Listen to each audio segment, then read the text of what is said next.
Hello and welcome to another episode of the Persuasion Play podcast. My name is Jeffrey at goldmine.marketing, where I write blog about, interview people around the idea of persuasion, motivation, and influence, and how you can influence your brain and the brains around you towards better outcomes.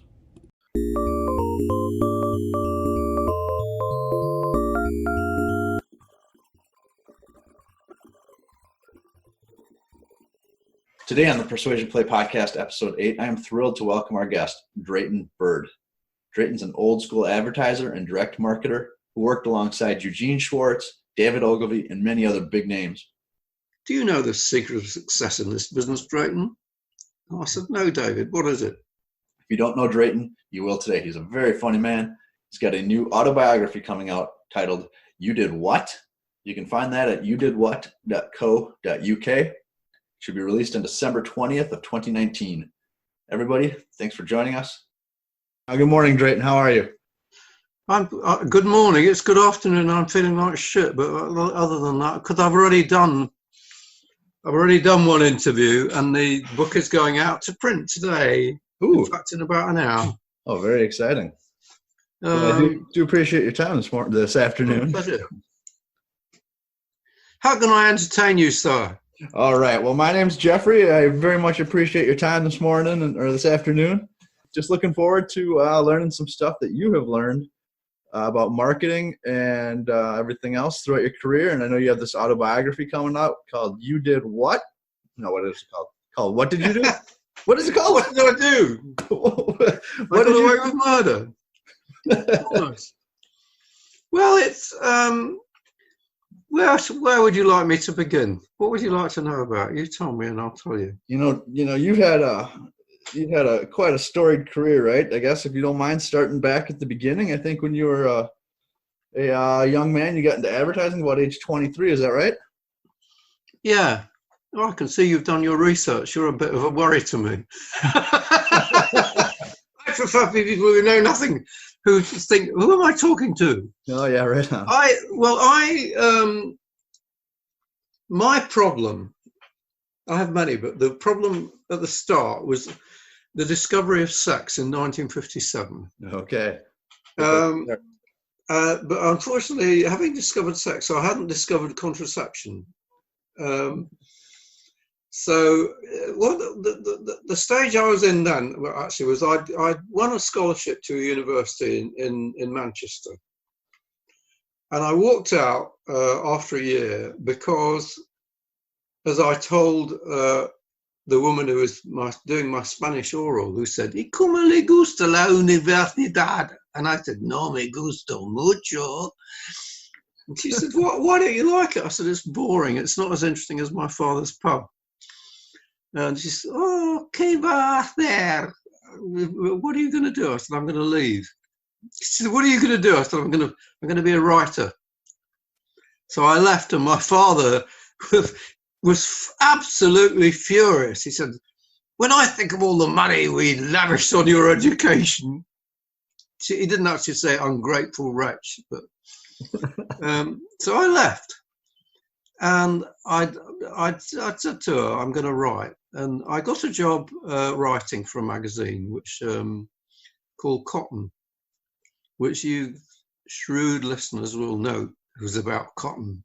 And I spent some time writing for the first time. I used to write about the Americans' farm support policy, which may still exist, which essentially is a scheme whereby farmers get paid money not to grow things. Okay. But because I discovered sex, I got my girlfriend pregnant and I got married. And then I was living in a house on a street outside Manchester in England called 175 Catherine Street. And we were the only house on the road with a bathroom. Yeah? Yeah. Simple country folk. People used to come along and say, can we use your bath Wednesday night? We're going out. It's like the backwoods, you know. Yeah. Not really the backwoods, it's a very industrial area. Just old homes. And a friend of mine said to me, you do well in advertising. I had no idea what advertising was. And I went to the library and I read, there were 2 books on advertising. One was rubbish and the other one was good. And I read the good one. And I thought, I really like the sound of this, because it's like being an advocate, but an advocate persuading people to buy this rather than buy that. And so I started studying furiously. And eventually I took a course and I went to the teacher and I said, I'm desperate, I need money, blah, blah, blah, I need a job. And he said, well, I can't help you. But he put me in touch with someone else who could. And then I got an interview and I got a job. And it was difficult because the guy that interviewed me said, oh, we don't take on people who, as copywriters. You have to go through the ranks. First you're a messenger boy, then you blah, blah, blah, blah, you know. And I said, well, I'm desperate. And he said, well, why should I give you a job? So I said, because I think I have the qualities you need. And he said, what are those? And I said, I think copywriters need to know a great deal about a great deal of things. And I think copywriters need to understand people. And I think copywriters have to write. And he said, that's true. And then he said, so you know a great deal about a great deal of things, do you? And I said, yeah. And he said, okay, tell me the difference between the way a 2-stroke engine works and a 4-stroke engine works. And I have to tell you, I'm one of the few people you'll ever meet who cannot drive at all. But I knew the answer. I'd been taught it at school. So I told him, and he said, He said, what's the name of a Plymouth evening newspaper? I had no idea. But he asked me 10 questions, and then he said, you do know a lot. And then he said, okay, why do you think you can understand people? And I said, I've been brought up in a pub. And I said, we had a very wide range of clientele, some very rich people, some very poor people. I understand people. So I said, And then he said, so you say you can write, prove it. And I said, here are some editorials I've written for this magazine I've been working for. So he said, oh, you can write. So then he said, how much money are you getting paid? And this is what happened to the value of money in my lifetime. I said, £7 a week. He said, all right, we'll pay you £7 a week. I said, but I was in a place called Ashton-under-Lyne, which is a suburb of a city called Manchester. And I said, look, I've got to come from Ashton to Manchester and then from Manchester to Liverpool. He said, all right, we'll pay you £9 a week. And that's how I got my first job in advertising. And what was great about it was that they had a library in that agency. So I read all the books, and I'd already been reading everything I could get my hands on. And you know, most people in this business today have not studied. They haven't. I have a website which with the very original name, DraytonBird.com. Yeah. And at the top right-hand side of that website, you can go and and I have a thing that says, oh, you can get 51 helpful ideas, and you can get this, the best book ever written about advertising. And that book is called Scientific Advertising. It was written in 1926. Hardly anybody in advertising has read it. Yeah. David Ogilvy, whom I sold my business to, said he said that book changed the course of my life. So I started studying at an early age. And when I got into advertising, I realized that very few other people had. And I very quickly, I managed to survive that place. I was a rebel. I'm amazed they never fired me. What was the name of that? I got another place, another agency in Manchester. Yeah. And the guy said to me after about a couple of months, he said, we're thinking of starting a public relations division, Drayton. You seem to be a bright lad. How do you feel about that? And I said, not very keen. And he said, why? I said, because public relations is to advertising as perjury is to lying. So he said, well, it's either that or the sack. Mr. Knowles, his name was Bert Knowles, I am your man. So I did public relations for 8 months. Some success, but then after that he said, this public relations idea wasn't very good. we're going to have to fire you. So I started laughing. He said, why are you laughing? I said, well, what do you want me to do? So I said, look, he said, it'd be a shame to lose a bright young lad like you to the north, which is where we were in the northwest. He said, I've spoken to Ross Poaching next door. And next door was the biggest advertising agency outside London. And I got a job there. And I was there for, I don't know, 18 months. Okay. What was the name of that? I got another job in London. What were the name of all three of these places? Pardon? What was the name of the first and the second and that third? Oh, the first agency was called SC Peacock. Okay. The second agency was called AH Knowles. And actually, Mr. Knowles owned a restaurant. I think he knew more about restaurants than he did about advertising. But the third agency was called Osborne Peacock, and strangely enough, started by one of the men who started SC Peacock. And that was a good agency. And that's where I first started working for big clients. Now, I worked for the biggest soap, one of their clients was the biggest soap company in Britain. It was the market leader for a long time, called Imperial Leather. And I'll tell you how I used to be judged on my copy for Imperial Leather. Okay. So Imperial Leather belonged to a family called Cossons. And I would sit down in a chair, bolt upright, next to Mrs. Cossons, who was the advertising manager. And I would have to read my copy out. And if she liked it, it ran. And if she didn't, it didn't. I'm not such a stupid idea, because a lot of people either read things out mentally to themselves or even sometimes physically. Mm-hmm. It's a very good idea when you've written copy, read it out. And if you stumble, the reader will stumble. Huh? Mm-hmm. So I did quite well. I wrote one line, which was used a lot, for a carpet cleaner called 1001. And that line nearly got me a job in London later. This is how silly advertising is. You write one line and that's enough to make you a genius.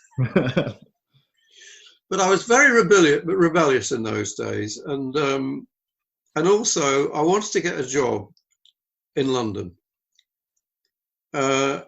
And I went down to London and started trying to get jobs. And I had pretty much of a nervous breakdown. Because I kept on turning down jobs thinking I could get more money. Eventually I did get a job in an agency, which was bought out by Leo Burnett, which is the big Chicago agency. Mm.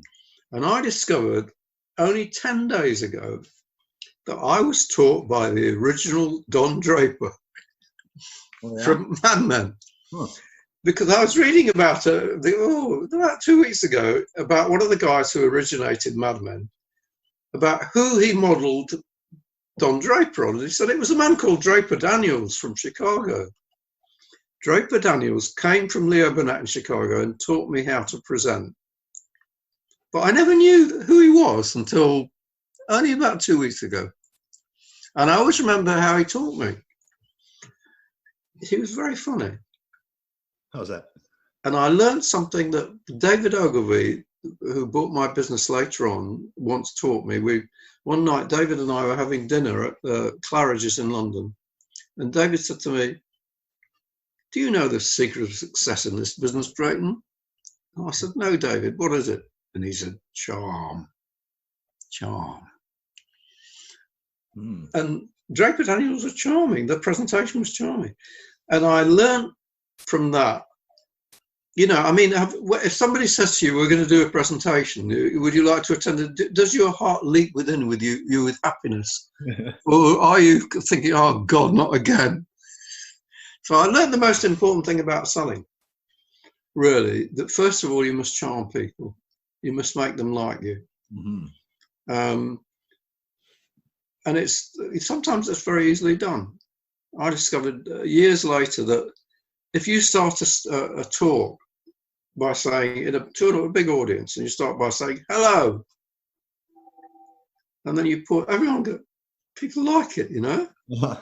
Over the years, I've noticed the most incredibly simple things make a big difference. But I worked at Leo Burnett for a bit, and then I got hired as a copy chief at an agency in London. And there I started to practice the things that I'd learned from reading Ogilvy on advertising. I started to practice the things that I had heard worked, and I would get all my clients to try and test. And so I was able to put all sorts of things to test. I remember testing for one magazine, for one client, what happened if I changed an illustration to a photograph? Mm-hmm. Sales went up 50%. Yeah. I tested the words in headlines. I heard that if you put new at the beginning of a headline, the sales would go up, and it would. Mm-hmm.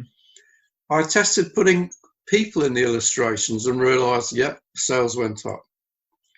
I tested all sorts of things. I took clients who didn't want to do direct response and said, try it. Mm-hmm. And I found, it's fantastic, you know. So I really found, well, this is something terrific. I can measure what happens.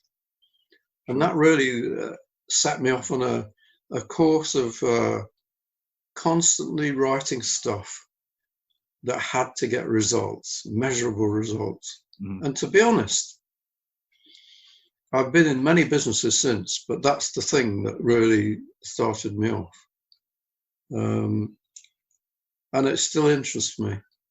Yeah, I still write when I'm 83. I still write copy pretty much every day, and I'm always interested to see how many people opened them, how many people clicked through, how many people read. And I was talking in August. There was a party held for my 83rd birthday in Poland, mm-hmm. With actually a lot of American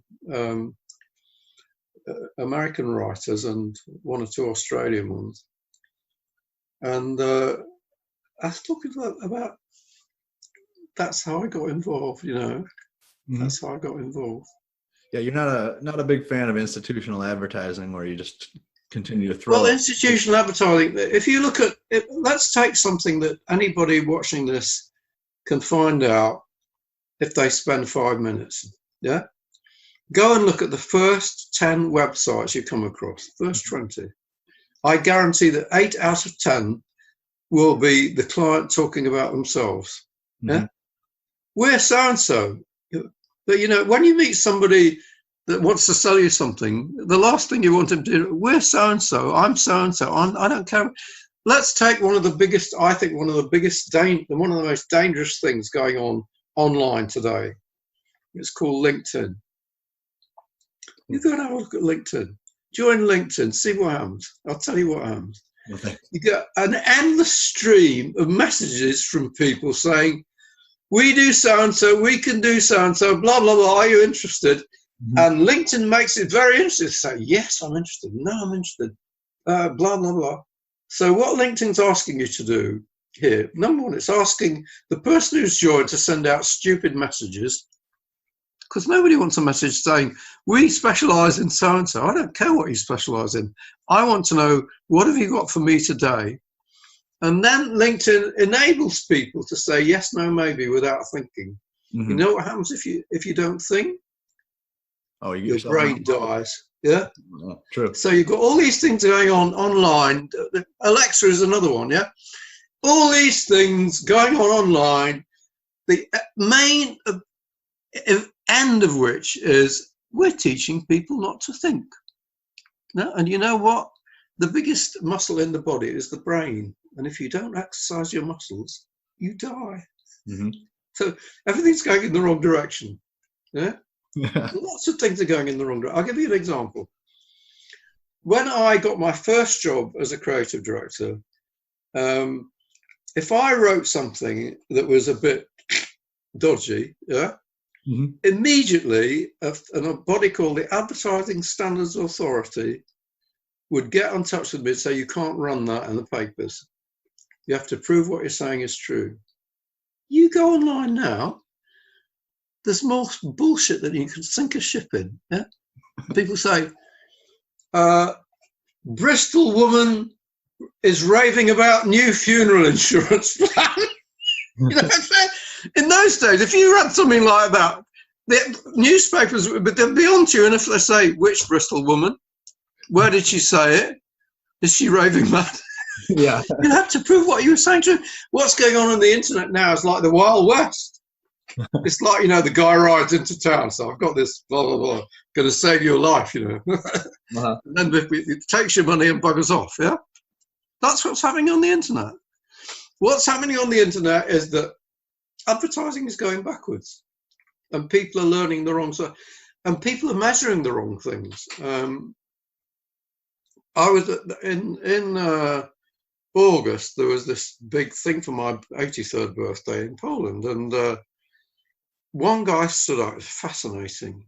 And I think he's there's a book I've just written that I believe he's going to promote. And he said, all I look at is the numbers. This guy is making millions, yeah? Mm-hmm. I just look at the numbers, he said, and I can tell you one thing. Open rates have got nothing to do with click-through rates, and click-through rates have got nothing to do with sales. Uh-huh. So people are measuring the wrong things, yeah? Do you think there's been a change in what's considered an expert, or what's your opinion on quote unquote experts in marketing, or really maybe any field? What do I think about experts in what? Well, are experts? Oh, experts! I've got a great line for you there. I had a friend of mine who worked for a business, one of the big business schools, and he said,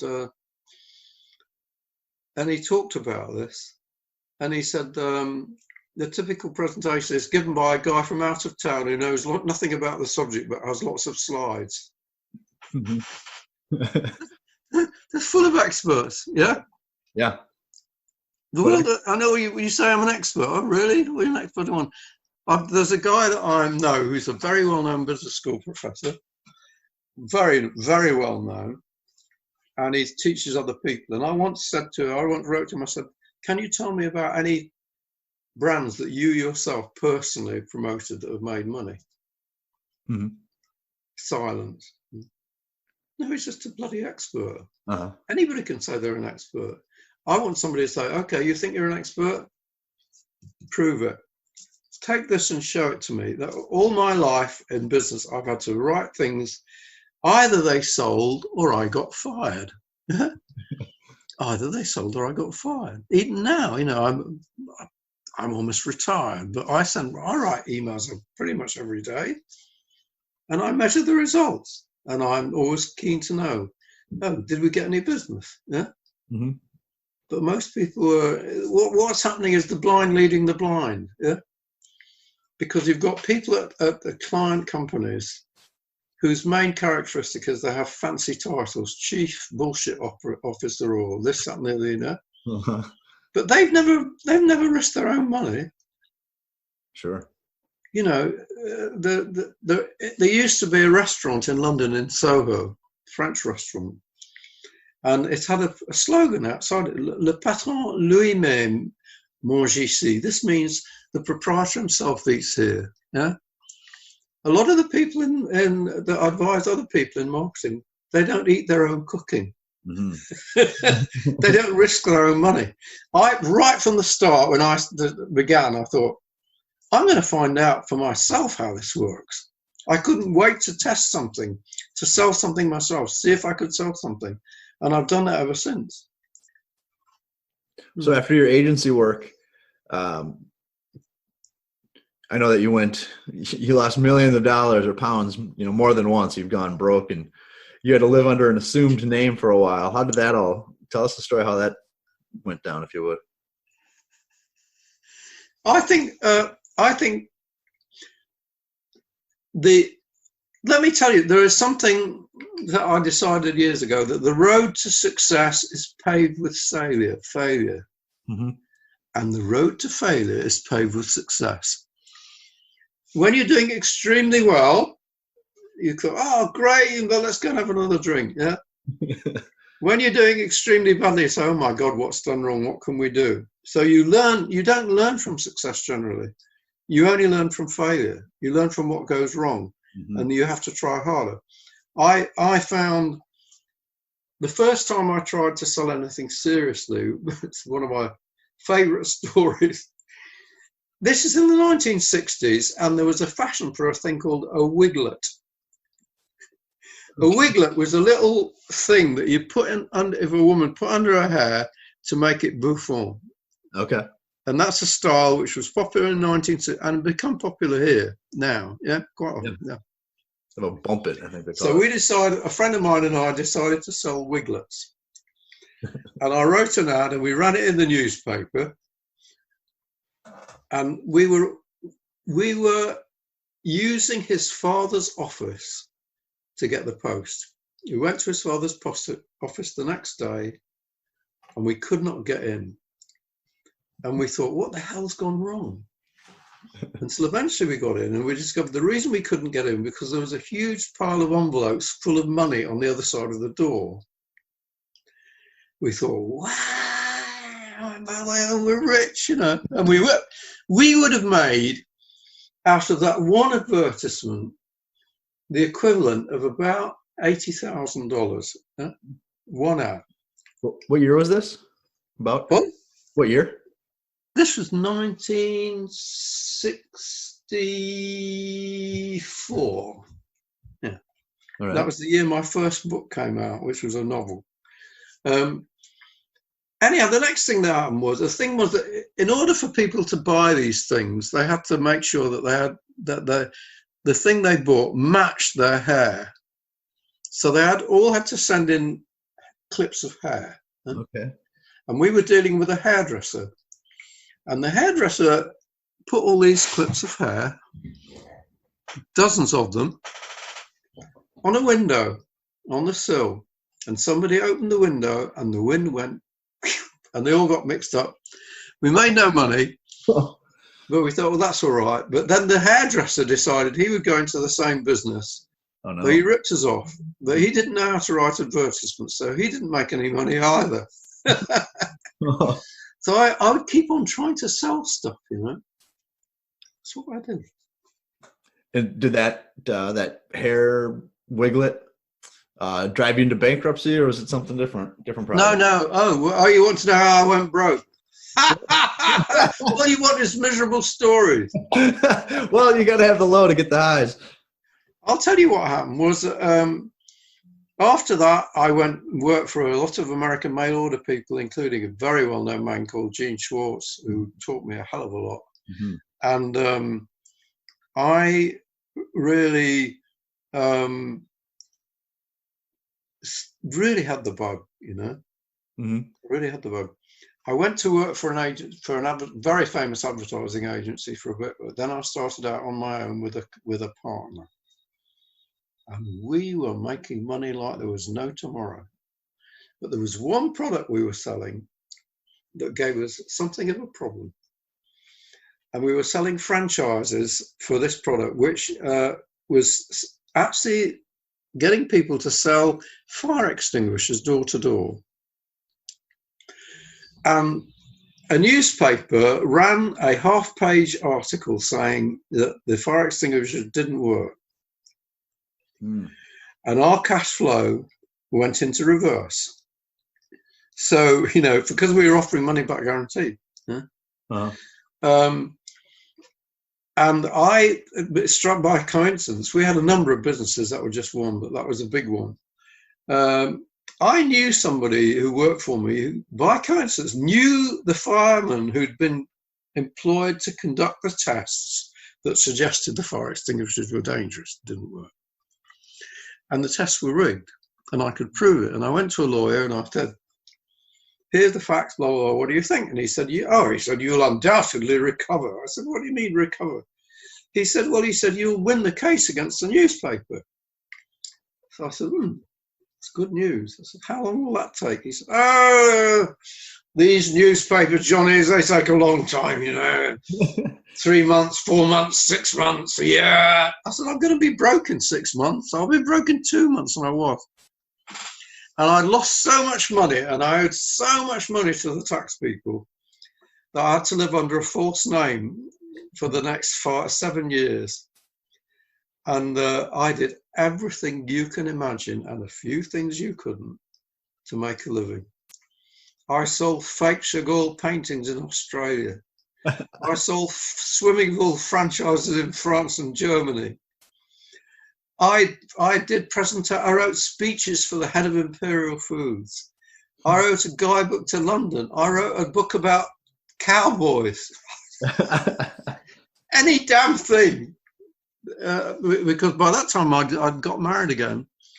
And my second wife was divorced from a millionaire. And she didn't understand that you couldn't buy whatever you want. I mean, we lived next to Harrods in London. Uh-huh. I remember going in there one day and I looked at a briefcase I liked and I said, that's really nice. And she said, why don't you buy it? I said, I don't have the money. And she said, how terrible not to be able to buy what you want. So I was living under a false name, not paying any taxes, doing anything to make money. God blimey. Man. But very good for me. Yeah. Living under the name David McMahon, did you end up just David D. McMahon? Yeah, did you end up saving enough to pay the taxes and come out from hiding under your own name, or? No, what happened was that David D. McMahon was a problem because I would go in and see my landlord, uh-huh. and he would say, Mr. McMahon, and I would think, who's he talking about? Oh, it's me.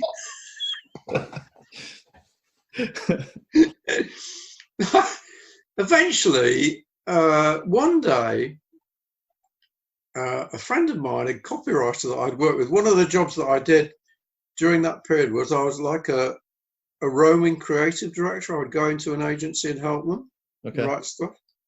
And this guy was really interested in direct selling. He said, this is going to be huge. It's going to be huge. He said, you could do really well because you really understand it. And I understood it, to be honest, because I've worked with Americans like Gene Schwartz who are brilliant. You know? I mean, Gene Schwartz offered me a job, and he one of the great names in direct marketing. Mm-hmm. And he said, I'll give you a test. And he gave me a test, and it was to run an ad for a book. And I wrote a headline, and the headline was so close to the one. He said, let me show you the one I was going to run, which was almost identical. And I said, Gene, I can't compete with you. Mm-hmm. Another guy offered me a job. It was the guy who wrote The Lazy Man's Way to Get Rich. Yes. He said, why don't you come out of California, sit on the beach with me? Another guy, French, no, Belgian guy, said, why don't you come and sit in the harbour? I've got a boat there in Monte Carlo, sit there and write copy. But I didn't do this. I was in love with this woman. I was staying behind and blah, blah, blah. But eventually, this one guy said, you could do well. And I went into partnership with him and another guy. And we started a direct marketing agency. And we had no money. We carried on doing our own jobs and then we'd do our little jobs. Mm-hmm. Until eventually we got one big client. And then another, and then another. And we did one thing that other agencies don't do. Advertising agencies are very interesting. They tell you to advertise, but you don't see them advertising themselves. So we used direct mail, we used the telephone, we ran ads. We ran a series of seminars called The Printed Shop.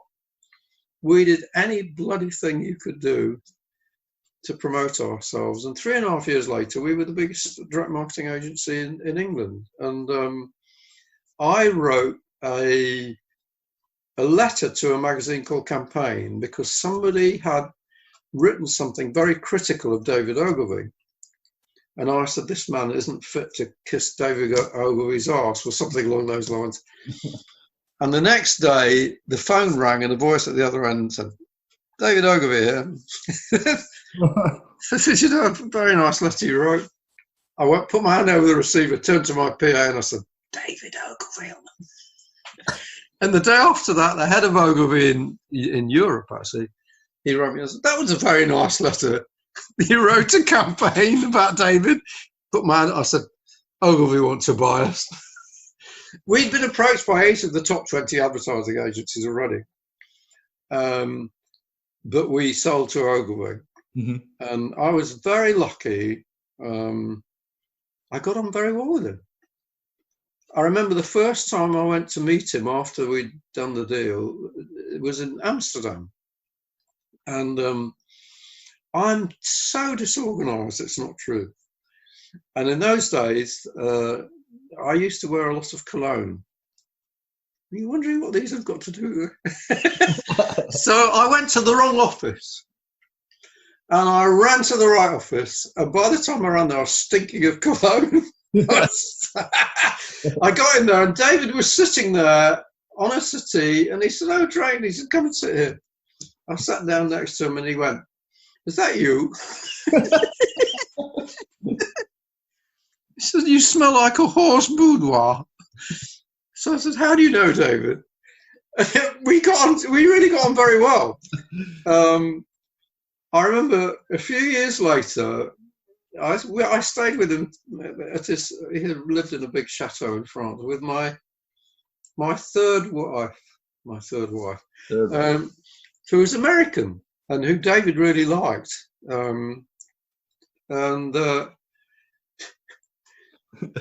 We drove there and got there, and he looked at this beautiful car we had, and he said, "What's that?" And my wife, Cece, from Connecticut, she said that it's a Lotus Esprit Turbo.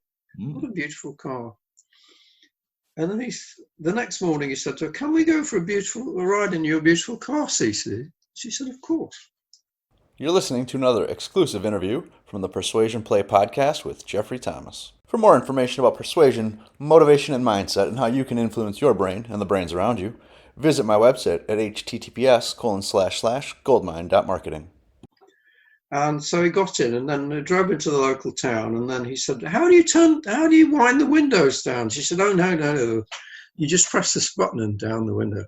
And David said, "Slow down." And then he looked out the window and he waved his hands. And he said, "That's the local mayor. He hates me." He was bloody hilarious. But he used to, I don't know, I had a lot of laughs with him. He was very, very eccentric. A lot of laughs. Hang on, I've got something here, because my book's going to print right now. Mm-hmm. Do I want to do it? I've done it already. Mamma mia. Do you mind if I make a call? Go right ahead.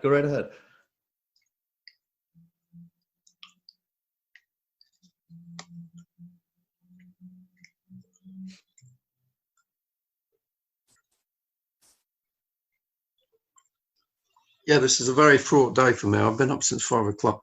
I wrote the dedication, sent it to Thingy, and she should have sent it to you at least half an hour ago, more than half an hour ago. That's the acknowledgements, yeah, because I'm actually in the middle of talking to somebody that I've never met, who's somewhere in America, who keeps on laughing at me and asking me tricky questions. Bye-bye. Bye-bye. This bloody book. Yeah. Well, the thing is, if you're 83 and you've spent 30 odd years of your life roaring drunk, which I was drunk from most days from 1967 to 2004, falling into bed and out of bed, getting knocked over. I mean, that's every accident you can have, you know. Wow. Been through a car windshield, been run over by a car, knocked over by a motorbike, been in a train crash, 3 women tried to kill me. That's what the book's about. Let's hear about that. The book's about half about what have we been talking about marketing, Ogilvy, da-da-da-da-da. Uh-huh. And the other half, maybe more than the other half, is just about my life, which of course is very intermingled with business, because I've always been in business, and most of the things that happened to me were related to business. So I remember taking my wife and her 3 children. What happened to me, very strange, the guy I was in business with in the 1960s, late 60s, he killed himself later. He got involved with the mafia and he ended up hanging himself. And I brought up all his children. Oh, wow. Because I married his widow. Oh, wow. That was yeah. second or third? And I've got this story in the book about that she used to say, your family are dysfunctional. Yeah. Now let me tell you about her family. Yeah. This is her your brother. This is your second wife? Richie. Huh? This is your second wife or third? Third. Yeah. Okay. Her brother Richie landed his brother in jail for a crime he hadn't done because the police mistook his brother for Richie. Oh. And so his brother went mad. Yeah? Oh, wow. I remember one trip we took. You've got to remember, I could never work it out. I don't know whether, for the various times that I knew my wife, she was either Negro, black, coloured, mixed race, whatever. Anyhow, she wasn't white. And I drove down from Connecticut, New Haven, Connecticut, on December the 30th, 1979, with Richie and his girlfriend, who was a Jewish girl who he'd got on the streets. As I said, it turned into a source of revenue. And Cece, so it was a very mixed race car. In 1979, people were a little narrow-minded, and some of the more primitive states that we went through. You know. So we were unusual, and Richie drove the whole way down there in a Cadillac, every now and taking out little wrappers and snorting coke to keep going. We got down to Houston or Houston. Mm-hmm. I don't know how it's pronounced. All I remember is that they had the fattest people in America. And then they had a row with each other, the brother and sister. Uh-huh. I always remember driving into the city, and Richie turned to a building. He said, "I got 8 girls in there." They had a terrible row, and we ended up stranded in a place called the Galleria while we were trying to get out. It was an extraordinary experience, very educational. I always remember we spent New Year's Eve, 1979, in Montgomery, Alabama, famed for its relaxed approach to racial relationships. The hospitality in the Holiday Inn was chilly. I can imagine. So I mean, actually, the funny thing is, the ladies that I've married, and also I've had a child as well. One Maori, one African American, one from Guyana.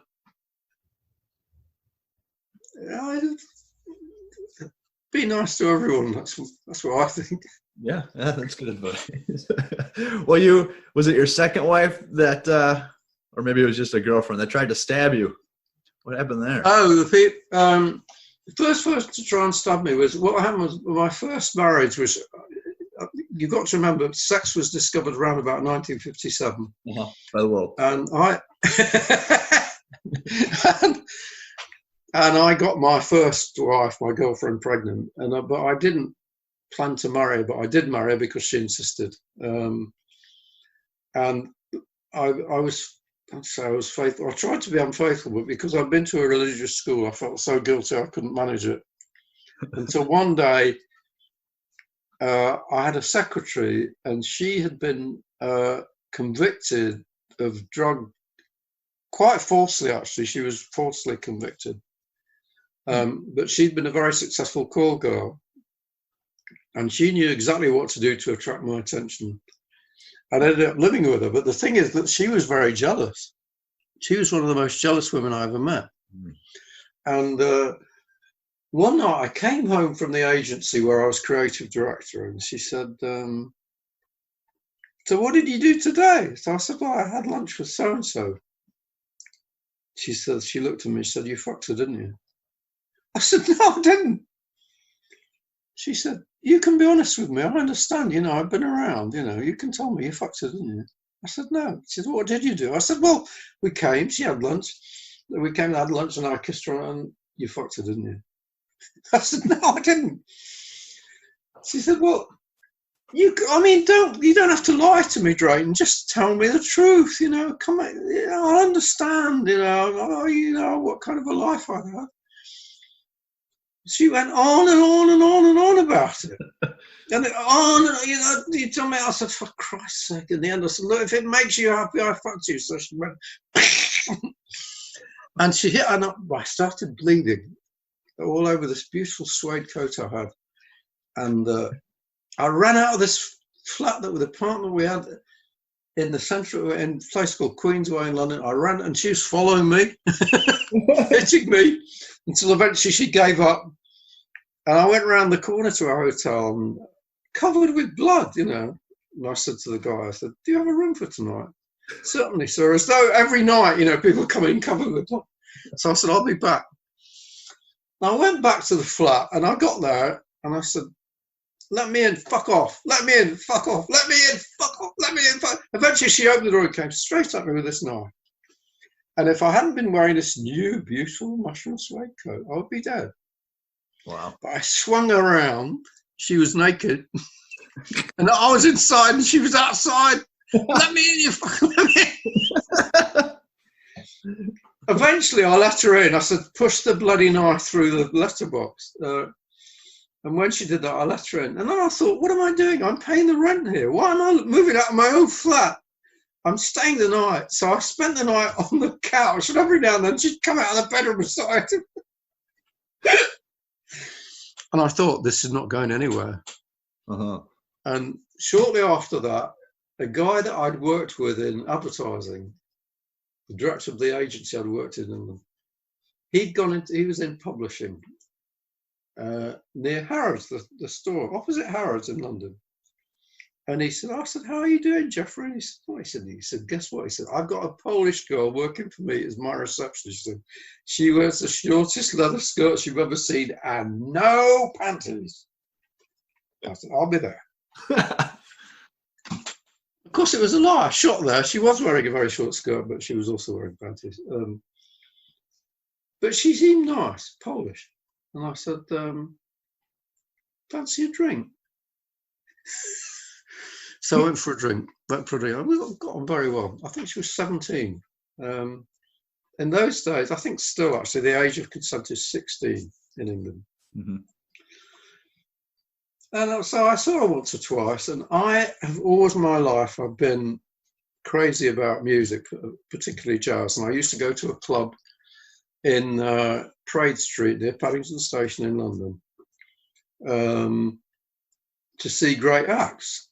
And I took this Polish girl who was called Nina, I took her to the Q Club, the Count Subtle Q Club, where I saw some of the Ben E. King, Rufus Thomas. I saw one of the great soul acts of all time there. And there was a group there called the Dramatics. And there I was with Nina in front of me,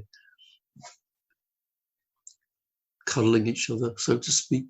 Mm-hmm. And the Dramatics were singing their beautiful harmonies. And suddenly I saw this little hand. This hand came over my left shoulder, and it was in a fur coat. And I wrote, Jesus Christ, that's Angie. So these girls started fighting. And the doorman, who was a boxer called Pompey, he sort of dragged us over to the door, and he said to me, so, which one of these women is you actually with? I said, if it's all right with you, I'll take the young one. And I then rang up a friend of mine, another copywriter, and I went to stay the night with Nina in this flat in Chelsea. And there we made love, and it was the best ever I'd ever had to that point. And she gave me a dose of the clap.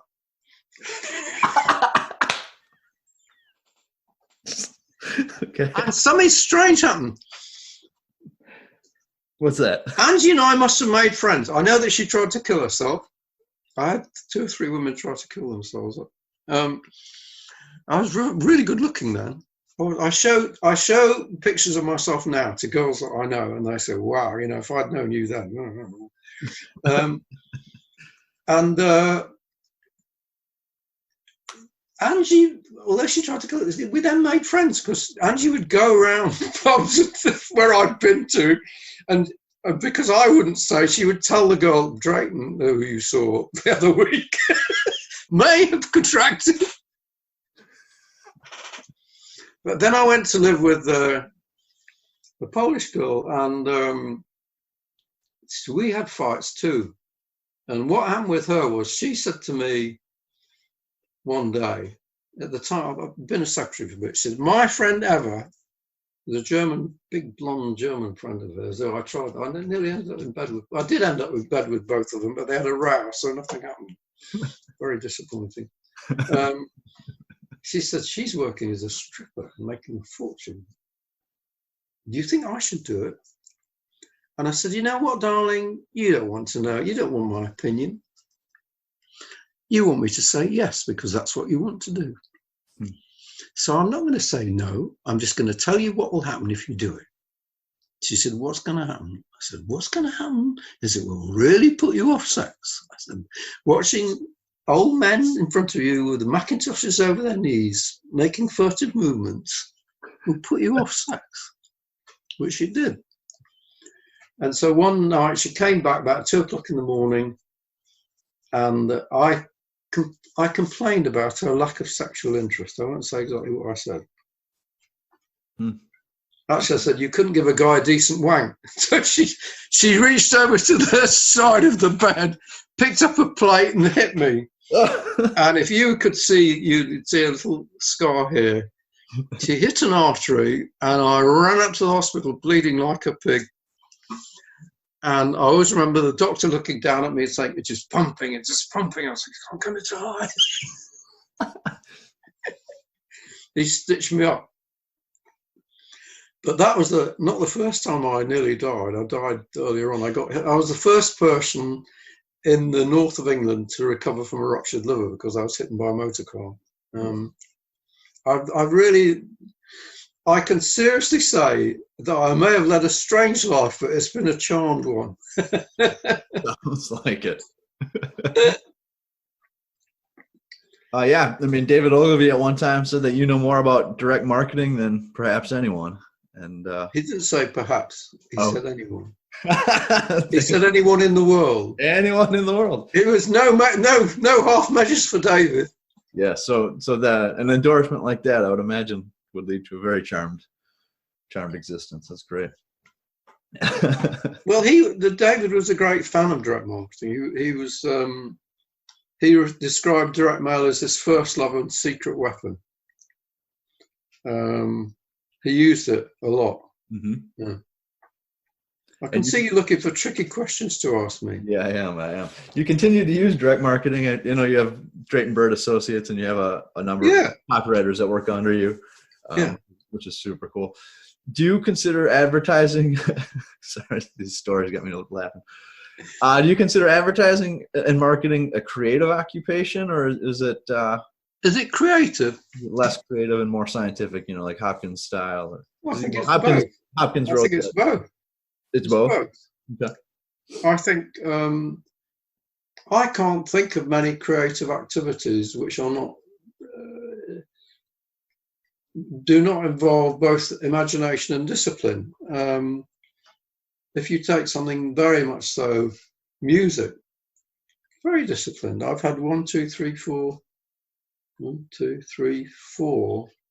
5 children involved in the music business.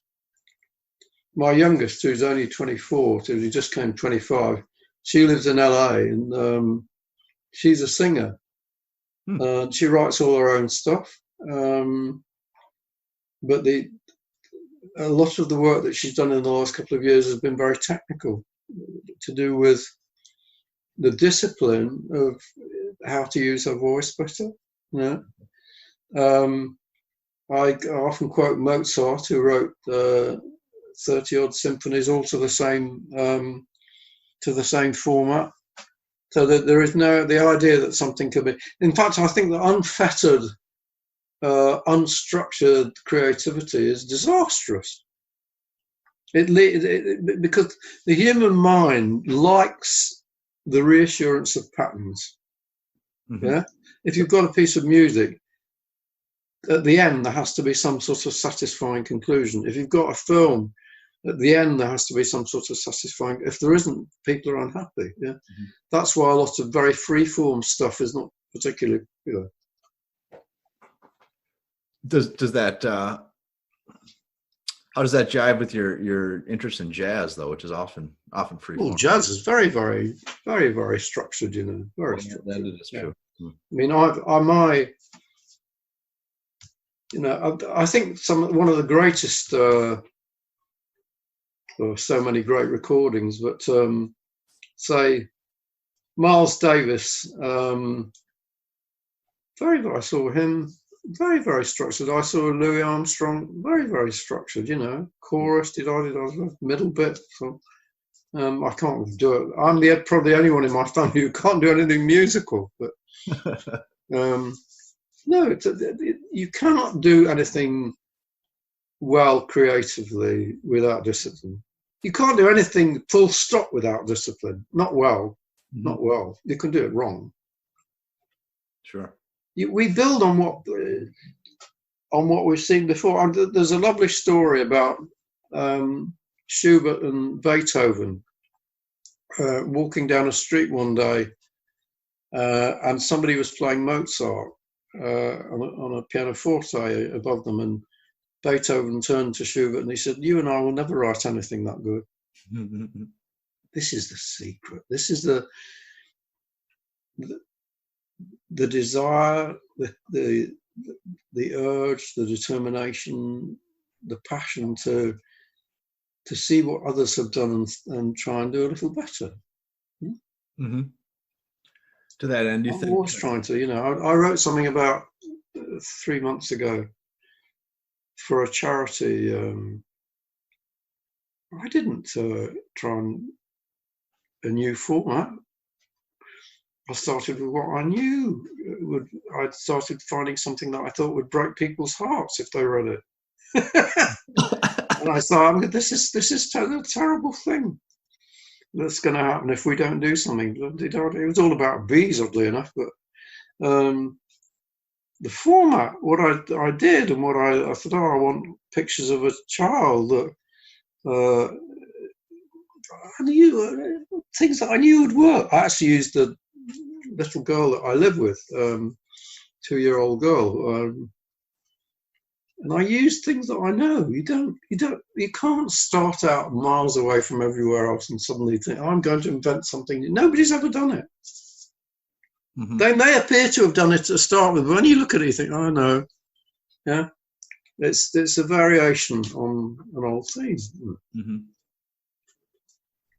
Do you think marketing has a role in entertainment, or entertainment has a role in marketing, perhaps, or is spending serious business and there should marketing has a role in entertainment if you're selling entertainment. Okay. I mean, if you look at the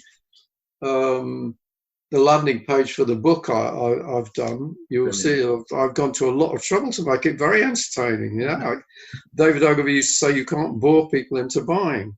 Sure. So the two things are very closely linked.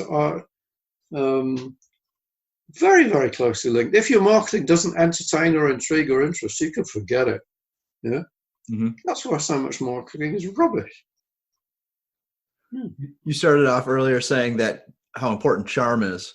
How can we amp up our charm, either in our writing or in our speaking and our personal interactions? Do you have any ways we can? You're the second person to ask me that today. Yeah. Over here in America, we don't have a lot. I think the old Christian maxim, love your enemy. Love your customer.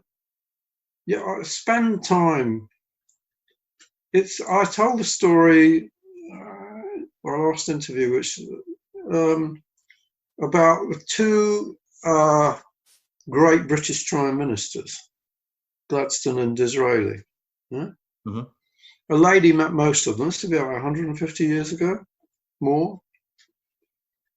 And somebody said, what were they like? And she said, when I met Mr. Gladstone, I thought he was the most interesting person I'd ever met in my life. And then she said, but when I met Mr. Disraeli, I thought I was the most interesting person I'd ever met in the world. You know, that's the difference. Sure. You have to love. You have to care for people. You have to care for what they care for, and it's a good thing. It's a worthy thing. It's the right thing to do. Not just in marketing. It's the right thing to do. Yeah. At the moment, I'm terribly depressed by great waves of hatred all over the world. I mean, I just saw this morning that in India they've introduced a new law to protect people who are being persecuted, unless they're Muslim. It's actually a racist law. Yeah. Wow. This is going back to the days of Adolf Hitler. Mind you, the man who runs India admires that party admires fascism. There's some ghastly things going on. Good luck to you lot, because the way things are going, it depresses the shit out of me. There is not enough love going. Look at what's going on in the United States without going into any great detail. Dear, oh dear, oh dear, oh dear. Very sad. Yeah, there's big changes afoot in the world, aren't there?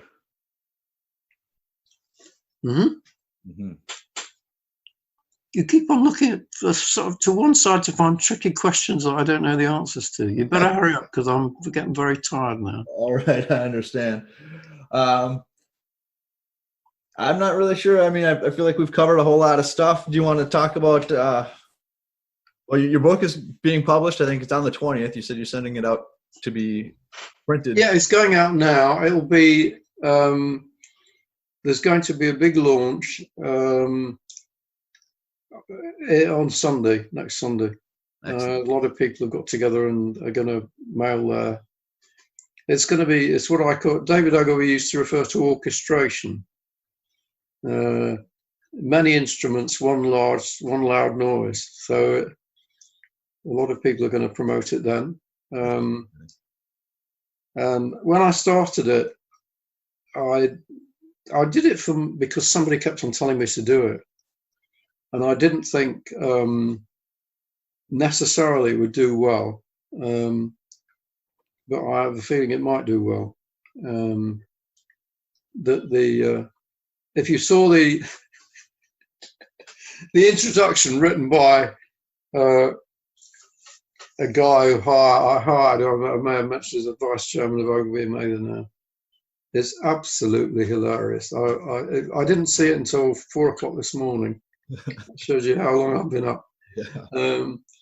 And it's riotously funny. And I thought, hey, this is quite a good book. I mean, the thing is, the only way I can tell you much about the book is if anybody plays this interview, then they will know what the book's like, and they'll know what I'm like. And all you're trying to do in a book is say, this is me, this is what I'm like, this is the way I think. And that the thing that has driven me for pretty much all my life is why be like everyone else? If you like everyone else, you might never have lived. You might just as well have lived. Judy Garland said, why be a second-rate someone else when you can be a first-rate you? Very good. That's what it's all about. It's just about me trying to be a first-rate me, even though I may be a little second-rate in places. I don't know. It sounds like it's been a pretty charmed life and full of incredible experiences and great marketing knowledge. I have your ultimate, what's it called? The ultimate copywriting letter. I'm not sure the title of the book, but I can't find it, Drayton. I had it and I got a lot. I'm always losing things. I got loads of pictures I can't find. Yeah. Yeah. Frustrating, isn't it? But it's out there. So yeah, I have that book. It's an excellent book. I'm very much looking forward to pre-ordering or ordering your new book when it comes out in a couple of days. Don't have it now. Cheap as chips as well. I'll tell you the thing you want to wait for. Okay. I'm going to do an audio version, which is going to be much longer and contain lots of things that are not in the book. Okay. The audio version will contain all the things I could get arrested for.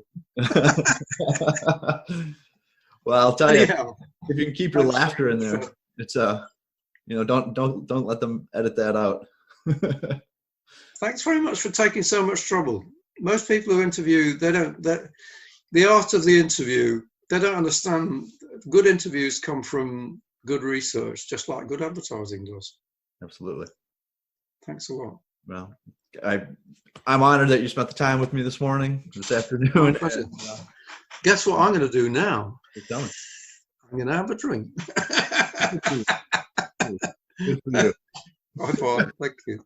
Cool. Yeah. Thank you, sir. You've been an inspiration. I love your emails every day. Say hi to Gerald and your team, and thanks to Kelly as well. I will. Yeah, thank you. All right. When I tell him I'm not going to pay him. All right. Bye-bye. Bye-bye. All right, everybody, that wraps up another episode of the Persuasion Play podcast. Thanks for joining us. My name is Jeffrey from goldmine.marketing. Check it out. You can find additional interviews, book summaries around persuasion, motivation, influence, marketing, direct response, and all kinds of good ways that you can influence your brain and the brains around you towards better outcomes.